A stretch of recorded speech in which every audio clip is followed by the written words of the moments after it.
Hello guys, কাজল electrical. আজ আমি তোমাদেরকে শেখাবো যে শর্ট পদ্ধতিতে সিরিজ বাল্ব কানেকশন কিভাবে করব। তোমরা দেখতেই পাচ্ছ, একটা মেল আর একটা ফিমেল নিয়েছি, আর একটা হোল্ডার আমি নিয়েছি। তো আর একটা আমি কি নিয়েছি, কর্ড নিয়েছি। তো আমি একটা বাল্ব লাগালাম,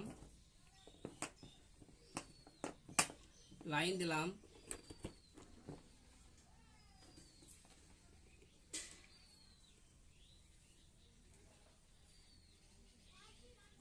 সুইচ। দেখতেই পাচ্ছ শর্ট পদ্ধতিতে কিভাবে কানেকশন। বাল্ব চেঞ্জ করলাম, করি।